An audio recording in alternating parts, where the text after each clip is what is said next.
сәлеметсіздер ме? Бүгін біз сіздерге Қожа Ахмет Яссауидің Диван-ы Хикмет атты жинаған сабыр туралы хикметін істен тұрғысынан талдап беретін боламыз. Сайыныз, хикмет, қиындықта сабыр сақта ойыма, өтері бәрі түсіп қалма ойыма. Сенімменен алға қадам бассаң, жетесің сен армандаған тойыңа. Енді осы хикметтің қысқаша мазмұнын айтып өтсек, қиын сәттер уақытша, сабыр ең үлкен күш, уақыт ең жақсы емші, үмітіңді үзбе, алға қара, сенің жеңіске бастар жол, әр қадамды маңызды ет. Еңбегің мен сабырыңның жемісін көресің, арманың жолында, мақсатыңа жету қолыңда.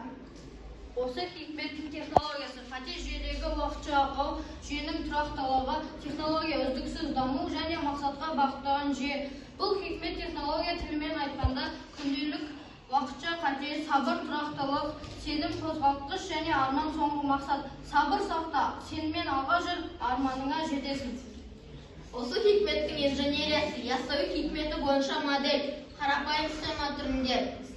Ол 5 жолдан тұрады: қиындық, сабыр сақтау, сенімін әрекет ету, алға қадам, арманға жету. Стиль бағыты бойынша арт, өнерге байланысты талдау, арт, өнерлік талдау, композиция, ырғақ пен әуезділік, көркем бейнелеу, символика. Хикметтен шабыт алған өнер туындылары: жол, өмір жолы, мақсатқа ұмтылу, үміт пен сенім, уақыттың құндылығы, арман мен жетістік, қадам табысқа бастар жол. Осы хикметтің математикасына келетін болсақ, бұл функция адам өмір жолын бейнелейді. Хикметтің математикамен байланысы: сабыр сақта, өтер бәрі сеніммен алға қадам бас, ойыма жетесің сен тойыңа.